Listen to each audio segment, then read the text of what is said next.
অশান্ত মধ্যপ্রাচ্য, দিকে দিকে ছড়িয়ে পড়ছে যুদ্ধের আঁচ। যুদ্ধের আজ ষষ্ঠ দিন। ইরানে এখনো পর্যন্ত 1145 জনের মৃত্যু হয়েছে।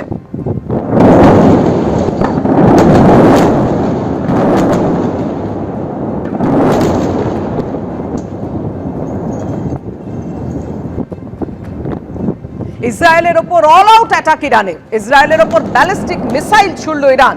জেরুজালেম, সেন্ট্রাল ইসরায়েল, ওয়েস্ট ব্যাংকে শোনা যাচ্ছে সাইরেনের শব্দ। দোহায় আমেরিকার দূতাবাসে হামলার আশঙ্কা, খালি করা হয়েছে আশপাশের বহুতল। ইসরায়েলের তেল আভিভে হামলার আশঙ্কা, রেড অ্যালার্ট জারি করা হয়েছে। বেইরুটে হিজবুল্লাহর ডেরায় হামলা চালিয়েছে ইসরায়েল। 3 জনের মৃত্যুর খবর পাওয়া যাচ্ছে। রাতে তেহরানে বিমান হামলা চালায় যৌথ বাহিনী। একের পর এক বোমা, মিসাইল বিস্ফোরণ। আমেরিকার বোমা ও ক্ষেপণাস্ত্র হানায় ধ্বংস হয়েছে ইরানে একের পর এক সমরাস্ত্র। নতুন ভিডিও প্রকাশ করে দাবি করেছে আমেরিকার প্রতিরক্ষা মন্ত্রক। আর পাল্টা বাহরাইনে আমেরিকার সেনাঘাঁটিতে ড্রোন হামলার ভিডিও প্রকাশ করেছে ইরান। অর্থাৎ প্রত্যেকেই প্রত্যেকের শক্তি প্রকাশ করছে, কেউই থামবার পাত্র নয়।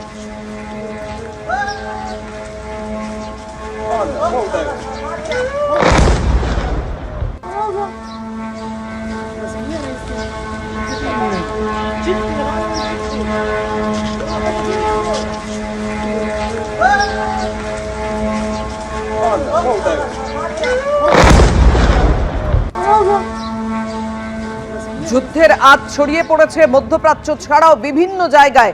ইসরায়েলের ওপর অল আউট অ্যাটাক চালিয়েছে ইরান। আমেরিকার বোমা ও ক্ষেপণাস্ত্র হামলায় ধ্বংস হয়েছে ইরানে একের পর এক সমরাস্ত্র।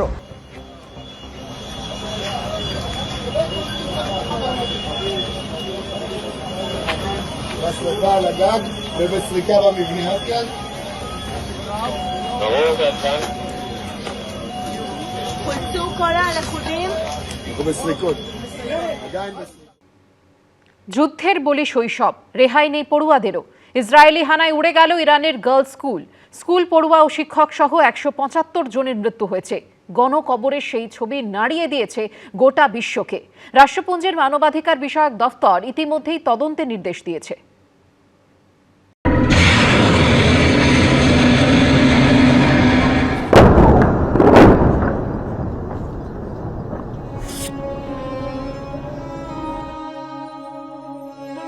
যাদের দুচোখ ভরে দেখার বাকি ছিল অনেক কিছু, যুদ্ধবিমান আর মিসাইলের আগুনে গোলা অকালেই তাদের চিরঘুমে পাঠিয়ে দিল।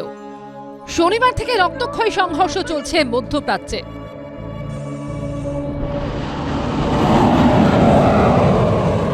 আর এই যুদ্ধের চাতাকলে পড়ে প্রাণ যাচ্ছে নিরীহ শিশু থেকে স্কুল পড়ুয়াদের।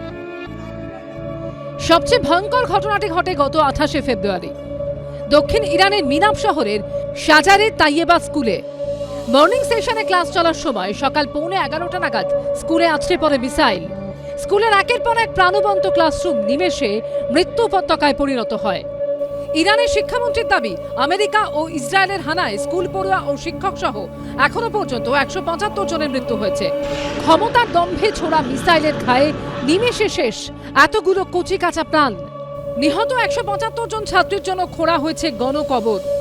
সেই ছবি সোশ্যাল মিডিয়ায় পোস্ট করেছেন ইরানের বিদেশমন্ত্রী আব্বাস আরাকচি, যা দেখে কেঁপে উঠেছেন সারা বিশ্বের মানুষ।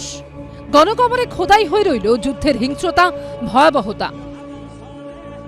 যারা নির্দোষে, কোনো বিনা দোষে, শুধুমাত্র পলিটিক্যাল টেনশনের জন্য এইভাবে তারা মৃত্যুবরণ করলো। আর এইভাবে যে শিশুরা ধ্বংস হয়ে গেল, যারা আমাদের দেশের ভবিষ্যৎ,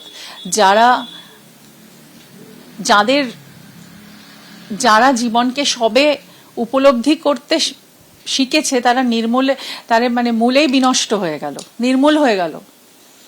এবং তাদের বাবা মা, তাদের পরিবার, তাদের সংসার সারা জীবন এই ট্রমা নিয়ে বাঁচবে।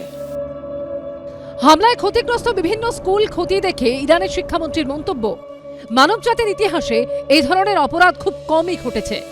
মিনাবের ঘটনায় রাষ্ট্রপুঞ্জের মানবাধিকার বিষয়ক দফতর ইতিমধ্যেই তদন্তের নির্দেশ দিয়েছে।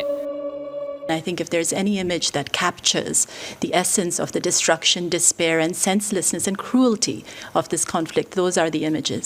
If attacks are found to be directed against civilians or civilian objects or indiscriminate attacks, they are serious violations of international humanitarian law and may amount to war crime. স্কুলে মিসাইল হামলার খবরের সত্যতা স্বীকার করে আমেরিকার সেন্ট্রাল কমান্ডের তরফে জানানো হয়েছে তাদের তরফে বিষয়টি খতিয়ে দেখা হচ্ছে। এবিপি আনন্দ। মধ্যপ্রাচ্যের যুদ্ধের পর এবার এ রাজ্যে বঙ্গ রাজনীতিতে ভোট যুদ্ধ শুরু হওয়ার আগেই রাজনৈতিক তরজা কোথায় গিয়ে পৌঁছেছে এসআইআরকে ঘিরে সেই ছবি আপনাদের সামনে রাখবো। এর আগে আগামীকাল থেকে ধর্মতলায় ধর্নায় বসছেন মুখ্যমন্ত্রী, জানিয়ে কটাক্ষ করেছে প্রধান বিরোধী দল।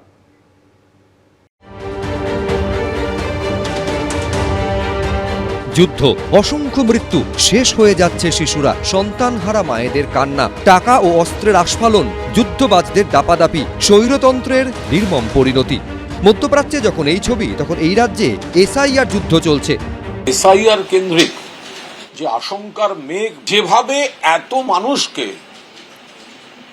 বিজেপির নির্দেশে অনিশ্চয়তার মধ্যে ঠেলে দিয়েছে নির্বাচন কমিশন, তার জেরেই এই মৃত্যু। আমাদের জেনুইন ভোটারকে বিজেপির নাম ব্যবহার করে যেভাবে তৃণমূল কংগ্রেস ভোটার লিস্ট থেকে বাদ দিয়েছে, সেই শুনানিগুলো সম্পূর্ণ না করে পশ্চিমবঙ্গে নির্বাচন করা যাবে না।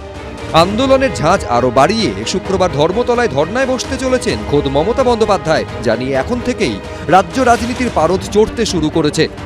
আতঙ্ক এবং মৃত্যু মিছিলের প্রতিবাদে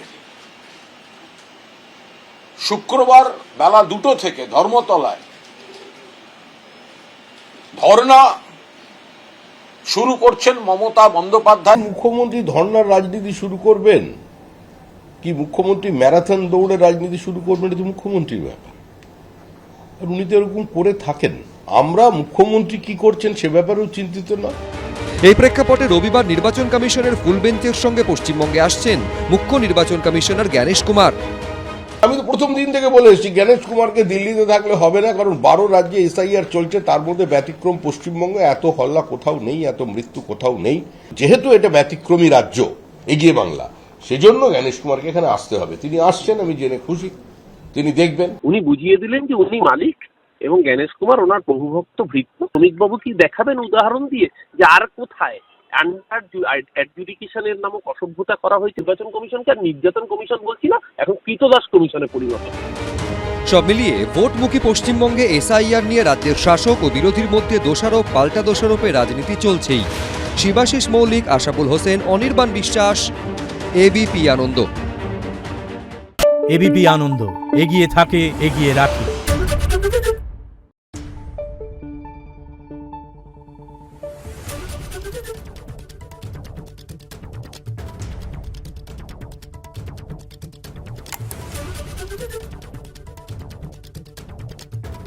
Thank you.